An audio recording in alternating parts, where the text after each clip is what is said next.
Hey everyone, welcome back to my YouTube channel. I am Sangini and आज हमारा जो video है वो क्लास 9 के स्टूडेंट्स के लिए है और ये है हमारा बायोलॉजी वाला लेक्चर। ओके, तो ये बायोलॉजी का हमारा चैप्टर नंबर 1 है। चैप्टर 1 का हम लोग पार्ट 3 स्टार्ट करने वाले हैं। हम लोगों ने पार्ट 1 और पार्ट 2 पहले ही पढ़ चुके हैं और पार्ट 3 हम अब स्टार्ट करने वाले। जो भी स्टूडेंट्स ने पार्ट 1 और पार्ट 2 वाला लेक्चर नहीं पढ़ा है तो प्लीज़ जल्दी से जाइए और पार्ट 1 और पार्ट 2 वाला लेक्चर पढ़ लीजिएगा, ठीक है। और वो भी बहुत ज़्यादा इम्पॉर्टेंट है, मैंने उसे बहुत ही ज़्यादा डीपली में समझाया है, तो आप लोगों को पसंद आएगा। और पार्ट 3 वाला अभी हम लोग स्टार्ट ही कर रहे हैं। आप लोगों को पता ही होगा कि हमारे जो चैप्टर का नेम है, क्या नेम है? जीवन की मौलिक इकाई, ठीक है। जीवन की मौलिक इकाई यानी कि the fundamental unit of life. Okay, हम लोगों ने इससे पहले वाले चैप्टर्स में जो पार्ट थे हमारे पार्ट 1 और पार्ट 2, उसमें बहुत सारी चीज़ें डिटेल में पढ़ी थी। तो प्लीज़ मैं बार बार कह रही हूँ यही बात कि आप लोग सबसे पहले उन्हें पढ़ लीजिएगा, तो इसमें और ज़्यादा आप अच्छे से अंडरस्टैंड कर पाएंगे और आपको बहुत ही अच्छे से ये चैप्टर समझ में आएगा। ओके गाइस, और कोई भी जो लेक्चर है, कोई भी पार्ट है, कोई भी पार्ट लेक्चर सेशन, कोई भी चीज़ें मत मिस किया करिए, इससे कि आपका जो फ्लो बनता है वो टूट जाता है और आपको फिर चैप्टर समझ में नहीं आता है। तो प्लीज़ गाइस हमेशा फ्लो से बने रहिए और फ्लो से पढ़िए, पूरे रेगुलर पढ़िए। मैंने आपको समझाया है कि डिसिप्लिन में रहिए और रेगुलर टाइम टू टाइम अपना पढ़ाई कीजिए। और ठीक है, बस मैं इतना ही आज के लिए कहना चाहूँगी। अपना चैप्टर स्टार्ट करते हैं। ओके गाइस, आज का हमारा जो टॉपिक है जीव द्रव, यानी कि हम लोग जीव द्रव के बारे में बात करेंगे, ठीक है गाइस। जीव द्रव को हम लोग प्रोटोप्लाज्म के नाम से जानते हैं। जो जीव द्रव होता है, क्या देखो, जो जीव द्रव होता है सभी कोशिकाओं में पाए जाने वाला सजीव कुलाइड पदार्थ का, जो सजीव कुलाइड पदार्थ होता है उसको क्या कहते हैं? उसको कहते हैं जीव द्रव, यानी कि कोशिकाओं में पाया जाने वाला सजीव कुलाइड पदार्थ। ये जो मैंने बताया सजीव कुलाइड पदार्थ कोशिकाओं में पाया जाता है और इसी पदार्थ को हम लोग कहते हैं जीव द्रव या फिर प्रोटोप्लाज्म। ओके गाइस, सो जीव द्रव कोशिका के सभी जैविक लक्षणों के को प्रदर्शित करता है। जैविक लक्षण यानी कि वृद्धि, जनन, प्रजनन और पोषण लेना, और जैसे थोड़ा जो मूवमेंट होता है एक जगह, मतलब कि और यूँ बताएं तो वृद्धि हो गया जैसे कि, और उत्सर्जन हो गया। इस तरह की जो भी चीज़ें हमारे जीवन को चलाने के लिए, जो इतनी भी प्रक्रियाएं हैं हमारे जीवन को चलाने के लिए सुचारू रूप से जो चलती हैं, उन्हें कहते हैं जैविक प्रक्रिया। ओके गाइस, हम लोगों ने इससे पहले वाले पार्ट में देखा हुआ है, इसके बारे में बहुत ही अच्छे से पढ़ा है हम लोगों ने, तो प्लीज़ आप इसे पढ़ लीजिएगा, ठीक है। फिर हम लोग आते हैं, देखिए बताया गया कि इसलिए इसे क्या कहा गया है, इसलिए इसे जीवन का आधार भी कहते हैं। जोहान्स पुरकिंजे एक वैज्ञानिक थे, इनका नेम था जोहान्स पुरकिंजे। ओके गाइस, जो जोहान्स पुरकिंजे थे एक वैज्ञानिक थे। इन्होंने सन 1840 ईस्वी में ये जो हमारा सजीव कुलाइड पदार्थ था इसको जीव द्रव का नाम दिया और जीव द्रव का नाम दिया। फिर उसके बाद हक्सले फिर से एक वैज्ञानिक थे, इन्होंने जीव द्रव को कहा कि ये जीवन का भौतिक आधार होता है। तो ये दोनों ही वैज्ञानिकों का जीव द्रव के लिए बहुत ज़्यादा योगदान था। इन दोनों वैज्ञानिकों ने जीव द्रव के लिए बहुत सारे काम किए, नाम दिया उसको कि किसी, अब भाई जोहान्स पुरकिंजे ने जीव द्रव इसको नाम दे दिया। हक्सले जो वैज्ञानिक थे इन्होंने उसे एक तरह से उपाधि दी कि इसे जीवन का भौतिक आधार है, इस तरह से बताया। ओके गाइस, तो आई होप आपको जीव द्रव के बारे में समझ में आया होगा। अगर समझ में आया तो प्लीज़ आप लोग कमेंट बॉक्स में बताइएगा, तो मुझे खुशी होगी, ठीक है। तो इसके बाद हमारा है नेक्स्ट टॉपिक जीव द्रव के भौतिक गुण, यानी कि अब हम लोग जीव द्रव के भौतिक गुणों के बारे में जानेंगे। Physical properties of protoplasm. Okay, जीव द्रव लसलसा, देखो लसलसा यानी कि कुछ चिपचिपा सा इस टाइप में, ठीक है। अर्ध तरल, कुछ ऐसा पदार्थ जो तरल भी और ना भी तरल हो, मतलब आधे रूप में तरल में हो, इस तरह से। ओके, फिर रंगहीन, रंगहीन का मतलब होता है कि जिसमें कोई भी रंग ना हो। ओके, रंगीन का मतलब ये होता है जेली। जेली तो आपको पता होगा, जेली आप लोगों ने टॉम एंड जेरी कार्टून देखा है ना, बस उसी कार्टून में आप लोगों ने कई बार टॉम को जेली खाते हुए देखा होगा, बस वैसे ही जेली जैसा भी होता है जीवरब। तो वही बताया गया है कि जीवरब जो होता है लसलसा, अर्ध तरल, रंगहीन तथा जेली सदृश। सदृश का मतलब होता है जैसे, सदृश पदार्थ है। यह कार्बनिक और अकार्बनिक यौगिकों का गैसों में पानी का घोल है। यानी बताया गया कि कार्बनिक और अकार्बनिक जो यौगिक हैं उनको, और गैस, बहुत सारी जो गैसें होती हैं उनको, इन तीनों चीज़ों को पानी में जो इसका घोल बना दे तो हमारा क्या बन जाएगा, जीवरब बन जाएगा। ओके, तो इसके बाद हमारा आया ये पॉइंट है, कार्बनिक अणु पानी में निलंबित होकर क्रिस्टलोकोलाइड का घोल बनाते हैं। इस तरह एक घोल का नाम है, हमें बताया गया कि क्रिस्टलोकोलाइड का घोल बनाते हैं। ओके, प्रोटीन अणु माइसेलीज के रूप में होते हैं। जो प्रोटीन के अणु होते हैं वो होते हैं माइसेलीज के रूप में, जिससे जीवरब दानेदार, देखो ये प्रोटीन की वजह से जो जीवरब दानेदार होता है, कणिका युक्त होता है, तंतुमय होता है, जालिकामय होता है। कैसा, तंतुमय और जालिकामय दिखाई देता है। इसी के कारण जीवरब लचीला होता है। ओके गाइस, जीवरब किसके कारण लचीला होता है, जीवरब इसलिए लचीला होता है क्योंकि जीवरब दानेदार होता है, कणिका युक्त होता है, तंतुमय होता है या फिर जालिकामय होता है। ओके, हम लोगों ने ये भी समझ लिया, जीवरब के भौतिक गुण जान लिए कि जीवरब के क्या क्या भौतिक गुण होते हैं। अब हम लोग जीवरब की रासायनिक संरचना के बारे में जानेंगे, यानी केमिकल कंपोजिशन ऑफ प्रोटोप्लाज्म। जीवरब अनेकों लगभग 30 तत्वों से मिलकर बना होता है। एक जटिल मिश्रण है जो जीवरब होता है, वो एक जटिल मिश्रण होता है। इन तत्वों में कार्बन, हाइड्रोजन, ऑक्सीजन, नाइट्रोजन मुख्य तत्व हैं। यानी ये जो हमारा मिश्रण है इसके जो मेन प्रिंसिपल है, एक तरह से प्रिंसिपल, कौन कौन प्रिंसिपल है, हाइड्रोजन है, ऑक्सीजन है, कार्बन है, नाइट्रोजन है, ये सब हमारे मेन प्रिंसिपल है। इसीलिए इसे बताया गया ये सब मुख्य तत्व हैं और इसे बनाने में इन लोगों ने बहुत बड़ा योगदान दिया इस तरह से।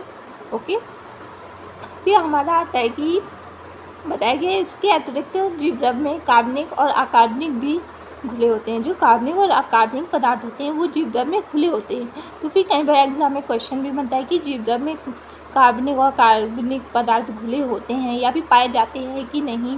तो फिर इस तरह के क्वेश्चन बनते हैं। आप लोग इस तरह के क्वेश्चन अटेम्प्ट कर पाओगे अगर आप पढ़ रहे हो, अगर मुझसे आप पढ़ रहे हो तो फिर कर पाओगे।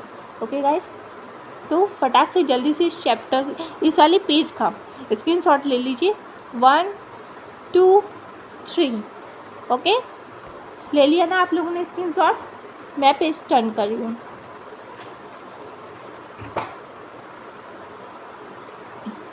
दिख रहा है ना सभी बच्चों को? ओके, अब हम लोग जानेंगे कि जीवरब के निम्नलिखित 2 भाग होते हैं, यानी कि जीवरब के भागों के बारे में जानेंगे कि जीवरब के कितने भाग होते हैं। तो जीवरब के 2 भाग होते हैं। कौन कौन से भाग? कोशिका द्रव यानी कि साइटोप्लाज्म, कोशिका द्रव को कहते हैं साइटोप्लाज्म, और दूसरा भाग है हमारा केंद्रक, केंद्रक को कहते हैं न्यूक्लियस। ओके, तो उसके बाद हम लोग कोशिका द्रव के बारे में जानेंगे कि कोशिका द्रव क्या होता है, इसकी क्या प्रॉपर्टीज़ हैं या फिर इसके कितने भाग हैं, ये सब के बारे में हम लोग जानेंगे। फिर देखिए, कोशिका द्रव यानी कि साइटोप्लाज्म जीव द्रव का वह भाग इसमें बताया गया है। मैंने एक वीडियो में पता है जीव द्रव को कोशिका द्रव बोल दिया था और थोड़ा सा दिमाग इधर उधर हो गया था मेरा, इसलिए मैंने धोखे से गलत बोल दिया था, सॉरी बच्चों। बट अब हम लोग जानेंगे एक्चुअल में कि कोशिका द्रव क्या है। यानी कि देखो, जीव द्रव का कोशिका द्रव एक पार्ट होता है। ओके, जीव द्रव एक तरह से मेन हेड है, उसके अंदर आता है कोशिका द्रव। ठीक है, तो फिर इस तरह से होता है। उस टाइम मैंने दोनों को बिल्कुल एग्जैक्ट बता दिया था, उस टाइम थोड़ा सा ऊपर नीचे कर दिया था, सॉरी। फिर अब हम लोग देखो, बताया भी गया इसमें जीव द्रव का वह भाग जो केंद्रक को चारों ओर से घेर लेता है और स्वयं कोशिका भित्ति से घिरा रहता है, क्या कहलाता है? कोशिका द्रव कहलाता है। बता रहा है कि केंद्रक को चारों ओर से वो घेर लेता है। इसमें बताया गया कि जो जीव द्रव का वह भाग जो केंद्रक को चारों ओर से घेर लेता है और खुद तो कोशिका भित्ति से घिरा रहता है, बस वही भाग हमारा कौन सा क्या कहलाता है? कोशिका द्रव कहलाता है। जो कोशिका द्रव होता है वो 3 भागों में विभाजित किया जाता है। इसके भी भाग होते हैं, इसको 3 भागों में विभाजित कर दिया गया। कौन कौन से भाग? देखो, हमारा पहला भाग है जीव द्रव कला या कोशिका कला। इसको बताएंगे कि इसको जीव द्रव कला बोलेंगे या फिर कोशिका कला बोलेंगे हमारे पहले भाग को, यानी प्लाज्मा मेम्ब्रेन और सेल मेम्ब्रेन। ओके, आप लोग को दिख रहा है ना स्टूडेंट्स? फिर हमारा दूसरा भाग है रिक्तिका कला या फिर टोनोप्लास्ट। रिक्तिका कला को टोनोप्लास्ट भी कहते हैं। ठीक है, हमारा जो तीसरा पार्ट है टोनोप्लास्ट तथा कोशिका कला के मध्य का भाग, ये बताया गया है कि ये भी एक तरह का पार्ट है। इसके 3 भाग माने जाते हैं, यानी कि इस वाले पार्ट के 3 पार्ट और होते हैं। ये आखिरी वाला ये जो पार्ट है ना टोनोप्लास्ट, इसी के। ओके, इसके 3 भाग माने जाते हैं। कौन कौन से? एक्टोप्लाज्म, यानी इसे इंग्लिश में भी वही बोलते हैं एक्टोप्लाज्म। यह भाग अधिक ठोस होता है, यानी कि इसका जो ये भाग है ठोस, दृढ़ या फिर स्ट्रॉन्ग, हार्ड, ऐसे हम लोग समझे, इस तरह से वो ठोस होता है। और कोशिका कला के निकट होता है। जो कोशिका कला होती है उसके निकट होता है, और इसका जो भाग इसका एक्टोप्लाज्म जो होता है वो ठोस होता है। इसकी प्रॉपर्टीज़ हैं, इस तरह से भी एग्ज़ाम में पूछी जाती है कि इसकी क्या पता पार्ट पूछ ली जाए, क्या पता इसकी प्रॉपर्टी पूछ ली जाए, या फिर MCQs में भी पूछा जा सकता है कि एक्टोप्लाज्म ठोस होता है, द्रव होता है या फिर गैस में होता है, किस तरह से, मतलब इसकी क्या अवस्था होती है, इस तरह से। तो फिर आपको पता होना चाहिए कि क्या इसकी अवस्था होती है, यानी ठोस होता है। ठीक है, इसका भाग अधिक ठोस होता है। फिर इसके बाद हमारा सेकंड पॉइंट है लिखा हुआ है मीसोप्लाज्म। मीसोप्लाज्म के बारे में जानेंगे हम लोग। या कोशिका द्रव का क्या लिखा हुआ है? यह कोशिका द्रव का मध्य भाग होता है। जो कोशिका द्रव होता है ना उसका मध्य भाग क्या कहलाता है? मीसोप्लाज्म कहलाता है। तो उसके बाद हमारा आता है एंडोप्लाज्म। इसको इंग्लिश में भी वही बोलते हैं एंडोप्लाज्म। यह भाग तरल, यानी कि देखो पहले वाला जो एक्टोप्लाज्म था वो ठोस होता है, और जबकि एंडोप्लाज्म जो होता है वो होता है तरल, यानी कि लिक्विड फॉर्म में होता है, तथा दानेदार, कुछ दानेदार टाइप में होता है, और टोनोप्लास्ट के निकट होता है। जो टोनोप्लास्ट होता है उसके पास में होता है। ठीक है स्टूडेंट्स, फिर देखो कोशिका द्रव में हम लोगों ने ये पार्ट इतना कंप्लीट कर लिया। ओके, अब हम लोग जानेंगे कोशिका द्रव में उपस्थित कोशिकांग। ये कोशिका द्रव में कौन कौन से कोशिकांग पाए जाते हैं, कितने पाए जाते हैं, इन सब के बारे में। Cell organelles presents in the cytoplasm. Okay, कोशिका द्रव में निम्नलिखित कोशिकांग उपस्थित होते हैं। कौन कौन से होते हैं? कोशिका कला होती है, सेल मेम्ब्रेन होती है, यानी कोशिका कला को सेल मेम्ब्रेन बोलते हैं। ओके, उसके बाद हमारा आता है अंतःप्रद्रवी जालिका, यानी एंडोप्लाज्मिक रेटिकुलम। फिर आता है हमारा माइटोकॉन्ड्रिया, इसे इंग्लिश में भी वही बोलते हैं। और जल्दी से इस पेज का स्क्रीनशॉट ले लीजिए स्टूडेंट्स, लीजिए 1 2 3। आई होप आप लोगों ने स्क्रीनशॉट ले लिया होगा। ओके, हाँ, मुझे आपको एक चीज़ भी दिखानी थी। ये देखिए, आप लोग देख पा रहे होंगे, दिख रहा है ना स्टूडेंट्स? हाँ, दिख रहा है। ये देखिए, ये हमारा एक साइटोप्लाज्म है, यानी कि कोशिका, यही कोशिका द्रव का एक भाग है। ओके, फिर इसमें बताया गया कि ये जो पार्ट है, आपको समझ में आ रहा है? ये जो पार्ट है इसको कहते हैं रिक्तिका। फिर ये जो पार्ट है इसको कहते हैं केंद्रक। फिर उसके बाद ये वाला ये जो पार्ट है, ये देखिए आपको सीढ़ी जैसी आपको दिख रहा होगा, बॉक्स दिख रहा है ना, इस पार्ट को कहते हैं कोशिका भित्ति। क्या कहते हैं? कोशिका भित्ति कहते हैं। फिर उसके बाद कोशिका कला, ये वाली ये जो लाइन है पहले दिख रही है आपको लाइन, इसको कहते हैं कोशिका कला। फिर उसके बाद ये जो लाइन है आपको दिख रही होगी, ये वाली लाइन, इसको कहते हैं टोनोप्लास्ट। ओके, फिर उसके बाद फिर देखिए ध्यान से फिर ये जो आपको ये चीज़ दिख रहा है, ये चीज़ इस वाले ये जो पार्ट है वाला, इसको कहते हैं एंडोप्लाज्म। फिर उसके बाद ये जो इस तरह से पाइप टाइप की दिख रही है ये जो पार्ट है, इसको कहते हैं मीसोप्लाज्म। ठीक है, मैं आपको इसलिए दिखाना चाह रही थी कि आप लोग के दिमाग में आ रहा होगा कैसा दिखता है ये एक्टोप्लाज्म, मीसोप्लाज्म, टोनोप्लास्ट जो है ना। ये सब कैसे दिखता होगा, तो इस तरह से कुछ दिखता है।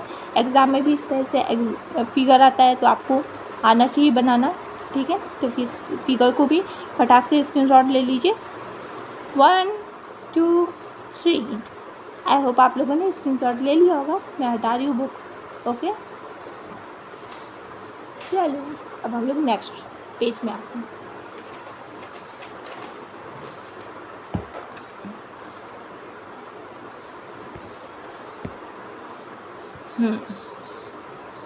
ये हमारा अभी हम लोग क्या पढ़ रहे थे, कोशिका जबकि कोशिकांग के बारे में पढ़ रहे थे।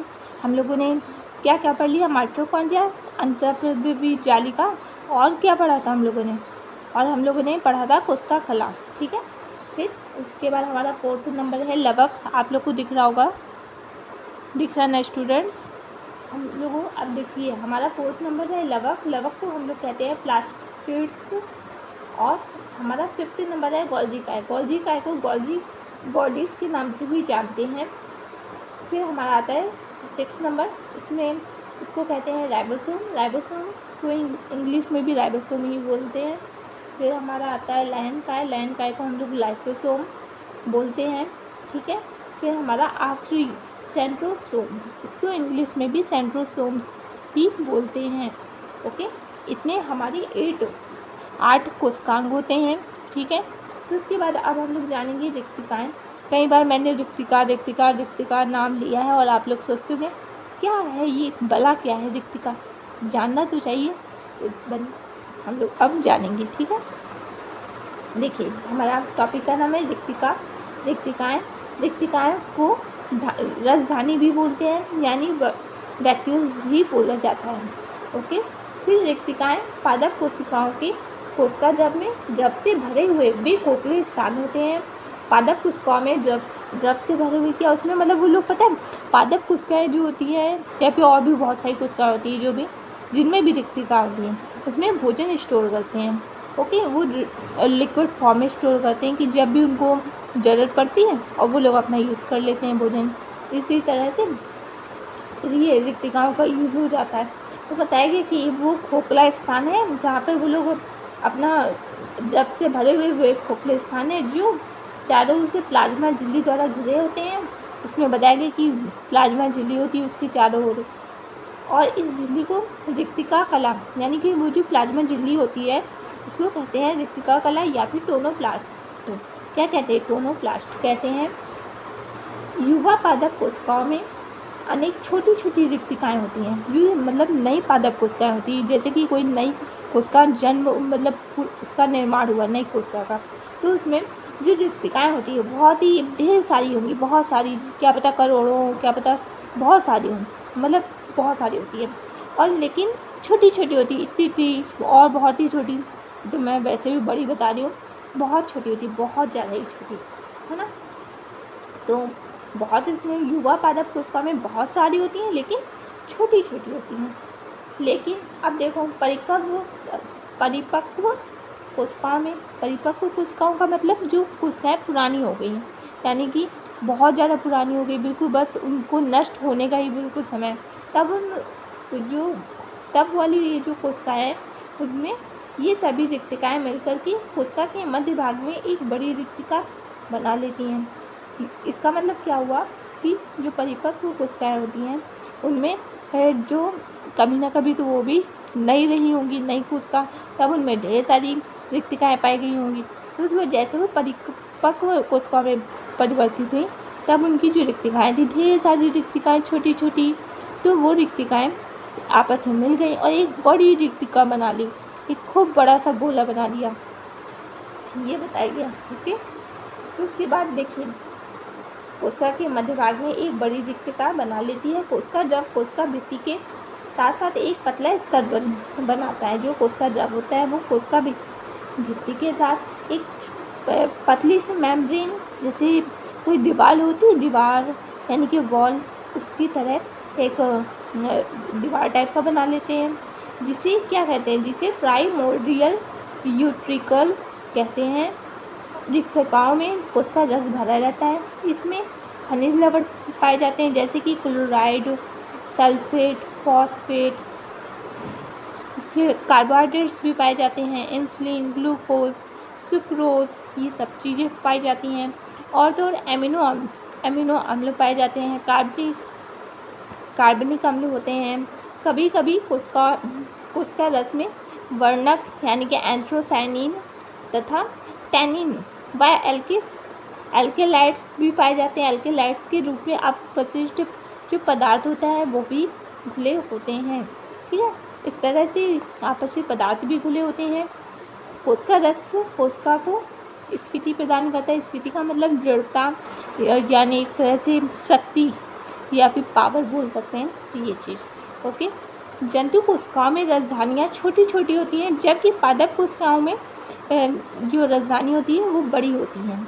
जंतु कोशिका और पादप कोशिका, इस तरह से आपको पता, ये भी कई बार MCQ पूछा जाता है कि जंतु कोशिकाओं में राजधानी बड़ी होती है कि छोटी, और या फिर पादप कोशिकाओं में बड़ी होती है कि छोटी, तो ये आपको पता होना चाहिए। ओके, तो इसके बाद है कुछ पौधों की कोशिकाओं की केंद्रीय राजधानी की माप तो कोशिका के आयतन का 50% से 90% तक होता है, यानी कि इतनी बड़ी कि उसकी समझो कोशिका को तो पूरी कोशिका के आधे शरीर में तो केवल और केवल उसकी राजधानी रहती है, इस तरह से। तो जल्दी से आप लोग इस पेज का स्क्रीनशॉट ले लीजिए। स्टूडेंट्स 1 2 3 जल्दी से ले लिया? आई होप आप लोगों ने ले लिया होगा। मैं पेज टर्न करी हूँ। ओके,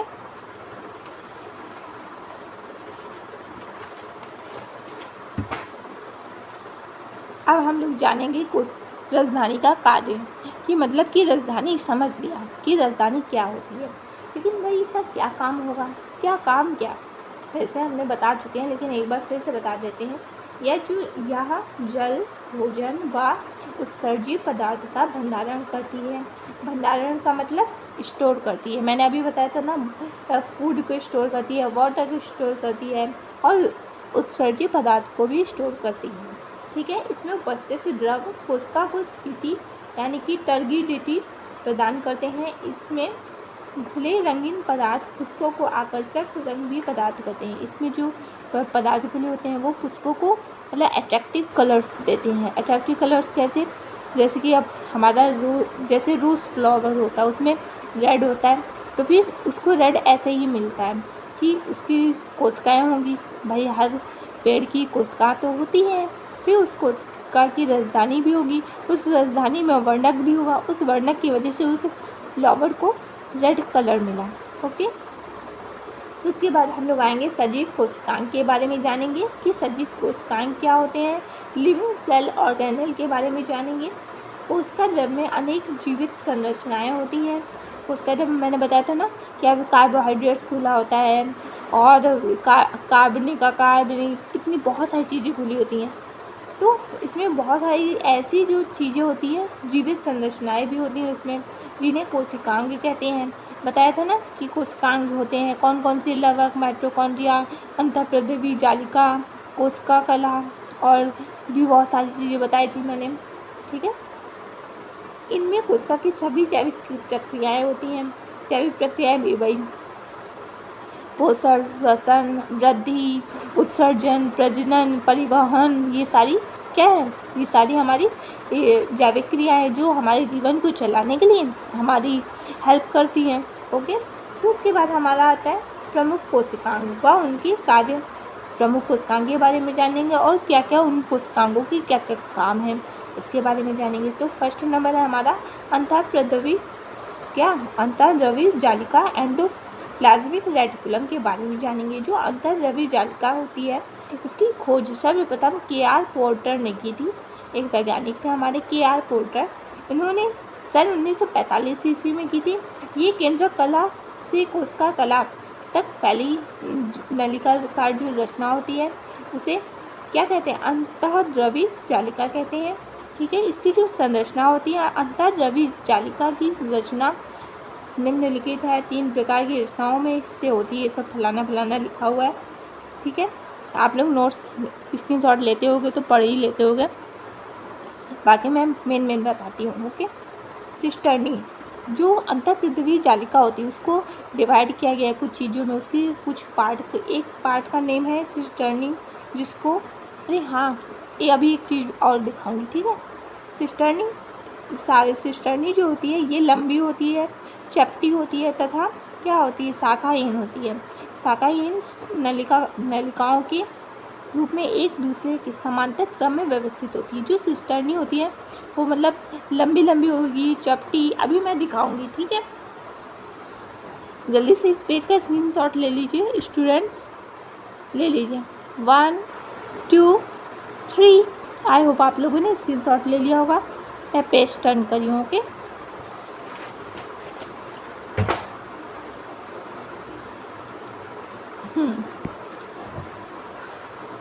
ये देखिए, अब हम लोग जानेंगे थैलियों के बारे में जानेंगे कि थैलियाँ क्या होती है। वेसिकल्स, ये लगभग अंडाकार होती है, गोल होती हैं। उनकी जो रचना होती है वो अंडाकार होती है या फिर गोल होती है। फिर उसके बाद इसका एक पार्ट नलिकाएँ भी हैं, यानी कि ट्यूब्यूल्स। ये छोटी होती हैं, सपाट होती हैं, शाखान्वित होती हैं। शाखान्वित का मतलब होता है जिस तरह से हमारे पेड़ होते हैं, उस देखो इस तरह से होते हैं कि उसकी एक शाखा ये, एक शाखा ये, फिर एक शाखा ये, फिर एक शाखा ये, फिर एक शाखा ये, फिर एक शाखा ये, इस टाइप की शाखाएँ निकलती पेड़ों में। बस वही बताया गया कि ये जो नलिकाएँ होती हैं उसकी भी ऐसे ऐसे शाखाएँ निकल रही होती हैं, बस यही बताया गया है। फिर उसके बाद बताया गया इनका जो कार्य है कोशिका द्रव तथा कोशिका द्रव के बीच संबंध स्थापित करना होता है, ओके। एक चीज़ से दूसरी चीज़ के बीच संबंध स्थापित करना, ये। फिर उसके बाद हम लोग जानेंगे अंतःद्रवी जालिका के प्रकार के बारे में जानेंगे कि अंतःपृथ्वी जालिका जो होती हैं उनके कितने प्रकार हैं। कणिका में अंतःद्रवी जालिका यानी कि रफ एंडोप्लाज्मिक रेटिकुलम, इनकी सतह पर अनेक राइबोसोम्स चिपके होते हैं। जो कणिका में होती हैं उसमें राइबोसोम्स चिपके होते हैं, वो भी एक नहीं, बहुत सारे छोटे बहुत सारे राइबोसोम्स चिपके होते हैं। और जो अकणिका में अंतःद्रवी जालिका होती है यानी कि स्मूथ एंडोप्लाज्मिक रेटिकुलम, इनकी सतह पर राइबोसोम नामक कणिका में संरचनाओं का अभाव होता है, यानी कि इनकी जो सतह होती है इसमें थोड़े पाए जाते हैं, इसकी अपेक्षा कम पाए जाते हैं, कमी होती है एक तरह से, ये मान लो। इसकी सतह पर राइबोसोम की जो पार्टिकल्स होते हैं यानी कि कण होते हैं उसकी कमी होती है, बस ये बताया गया, ठीक है। फिर उसके बाद हम लोग कार्य के बारे में जानेंगे कि अंतःद्रवी जालिकाओं की क्या कार्य हैं, क्या फंक्शन है, कुछ तो काम करती होंगी, तो कोई बात नहीं, हम लोग जान लेते हैं जल्दी से। कणिका में अंतःद्रवी जालिका प्रोटीन संश्लेषण में सहायता करती हैं। जो कणिका में अंतःद्रवी जो जालिका होती है वो प्रोटीन का संश्लेषण करने में काम आती है। और दूसरा नंबर है हमारा, यह जीवजग तंतुओं के द्वारा एक कोशिका को दूसरी कोशिका से संबंधित, मैंने बताया था ना कि ये एक दूसरे में संबंध स्थापित करती हैं, बस एक दूसरे में संबंध स्थापित करने का भी एक तरह से काम करती हैं, ठीक है। अरे हाँ, इसका फटाक से स्क्रीनशॉट ले लो, 1 2 3, जल्दी से ले लिया आप लोगों ने स्क्रीनशॉट, मैं पेज टर्न कर रही हूँ, ठीक है। ये हमारा आखिरी पेज, सुंदर सा लिखा है ना। ये हमारा थर्ड पॉइंट, यह है विभिन्न पदार्थों की आवागमन का मतलब होता है एक चीज़ को दूसरी जगह ले जाना, मतलब एक चीज़ को एक जगह से दूसरी जगह ले जाना, ठीक है, उसी चीज़ को कहते हैं आवागमन। ये आवागमन पर नियंत्रण रखती है यानी कि कंट्रोल रखती है। इनका मन चलेगा तो ये जारी रखेंगे, नहीं मन चलेगा नहीं जारी रखेंगे आवागमन, इस तरह से, ओके। तो यह जो कोशिका है, यह कोशिका में कंकाल की भांति कार्य करती है तथा उसे यांत्रिक आधार प्रदान करती है। और मतलब कि बताया था ना, स्फीति प्रदान करती है। स्फीति का मतलब दृढ़ता, हार्डनेस, जो हमारे शरीर में स्फीति कौन प्रदान करता है, हमारी जो हड्डियाँ हैं, देखो हड्डियाँ हैं, यही हड्डियाँ ही हमें दृढ़ता प्रदान करती है, नहीं तो फिर हम लोग तो ऐसे ही लुंज पुंज हो जाएंगे बिना हड्डियों के, हैं। हमारे शरीर बिल्कुल लचीला सा कुछ भी नहीं, हम लोग का ऐसे तो शरीर थोड़ा सा हार्ड है ना। तो बस यही चीज़ हम लोग को हड्डियाँ जैसे यांत्रिक आधार प्रदान करती है, इसी तरह से कोशिकाओं में अंतःपृथ्वी जालिका, ठीक है, वो इन्हें यांत्रिक आधार प्रदान करती हैं। फिर हमारा 5th पॉइंट है यह कोशिका भित्ति क्या बताएगा, यह कोशिका भित्ति एवं कोशिका विभाजन के बाद केंद्रक आवरण के निर्माण का कार्य करती है। इसका मतलब ये कि ये केंद्रक आवरण को भी बनाने का काम करती है। और 6 नंबर हमारा है चिकनी अंतःप्रद्रवी जालिका ग्लाइकोजन संग्रह में सहायता करती है। ठीक है, तो ग्लाइकोजन को स्टोर करने में भी बहुत ज़्यादा हेल्प करती है। तो मेरा एक क्वेश्चन है आज आपसे कि जो ग्लाइकोजन होता है वो किस कोशिका में पाया जाता है, जंतु कोशिका में या फिर पादप कोशिका में, ये मेरा क्वेश्चन है। आप लोगों को इसका आंसर कमेंट बॉक्स में देना है। अगर आप लोगों को समझ में थोड़ा सा भी आया तो प्लीज़ हमारी वीडियो को लाइक करिए, चैनल को सब्सक्राइब करिए और अपने दोस्तों के साथ शेयर करिए।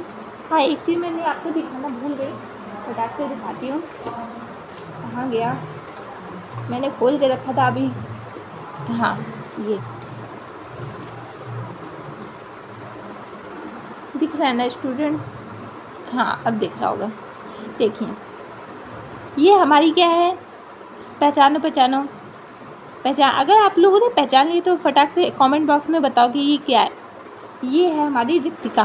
ठीक है, रिक्तिका यानी राजधानी। देखो, ये जो आपको सर्किल दिख रहे होंगे, ये वाले दिख रहे हैं ना, इसको क्या कहते हैं? इसको कहते हैं हरित लवक। क्या कहते हैं? हरित लवक। ओके, फिर ये वाला ये जो हमारा खाली पार्ट है इसको कहते हैं हमारी रिक्तिका। फिर ये जो ब्लैक पार्ट है इसको कहते हैं केंद्रक। ठीक है, आप लोगों ने देख लिया होगा रिक्तिका कैसा है। जल्दी से इसका स्क्रीनशॉट ले लो। 1 2 3। आई होप आप लोगों ने ले लिया होगा स्क्रीनशॉट। और मैं आती हूँ इस वाले फिगर पे। देखिए, ये हमारा, ये किसका है? ये हमारा एंडोप्लाज्मिक रेटिकुलम और तथा उसकी जो नालिकाएं होती हैं उसका है। ठीक है, इसमें बताया गया सिस्टर्न कहाँ है, थैलिया कहाँ है, नलिकाएं कहाँ हैं। तो देखो, सबसे पहले तो हमारी ये वाली लाइन देखो, ध्यान से देखो, देखिएगा ध्यान से, बिल्कुल ध्यान से। हाँ, ये वाली जो आपको लाइन दिख रही है ना, ये मोटी मोटी सी केचुए जैसी, इस टाइप की जो केचुए जैसी लाइन है ना, एंडोप्लाज्मिक रेटिकुलम की गुहा मतलब इसको बोलते हैं। तो आपको पता होना चाहिए कि किस चीज़ को क्या बोलते हैं, किसका फिगर कैसा है बनता है। ठीक है, तो उसके बाद ये वाली है, तो इसको भी एंडोप्लाज्मिक रेटिकुलम की कलाएँ बोलते हैं, इन दो को। ठीक है, तो उसके बाद ये वाली जो पॉइंट्स हैं आपको दिख रहे होंगे, ये छोटे छोटे पॉइंट्स, पता है क्या, ये सब हैं छोटे छोटे पॉइंट्स राइबोसोम। क्या है? राइबोसोम। ठीक, तो उसके बाद और भी ये वाले पॉइंट्स के अलावा भी और भी पॉइंट्स हैं, उनको कहते हैं मैट्रिक्स। क्या कहते हैं? मैट्रिक्स। ठीक है, फिर ये जो चीज़ है इसको कहते हैं सिस्टर्नी। फिर ये जो चीज़ है इसको कहते हैं थैलिया। और ये चीज़ क्या है, इसको क्या कहेंगे? इसको कहते हैं नलिकाएं, क्योंकि ये शाखाओं में है। देखो, शाखाओं में है ना, देख लीजिए ध्यान से, बिल्कुल देखो और फटाक से इसका स्क्रीनशॉट लो जल्दी से। 1 2 3। आई होप आप लोगों ने स्क्रीनशॉट ले लिया है। मैं हटा रही हूँ। ठीक है, हटा दिया मैंने। और आई होप आप लोगों को मेरा लेक्चर पसंद आया होगा। अगर आपको इसी तरह के लेक्चर आगे भी चाहिए तो मेरे चैनल को सब्सक्राइब करिए, वीडियो को लाइक करिए, शेयर करिए अपने दोस्तों के साथ। और कोई भी क्वेश्चन हो तो कमेंट बॉक्स में लिख दीजिए। और आपको चाहिए वीडियो इस तरह की तो अपने मेरे कमेंट बॉक्स में बताइएगा कि आपको चाहिए कि नहीं चाहिए। और थैंक यू सो मच मेरा वीडियो देखने के लिए। Bye bye.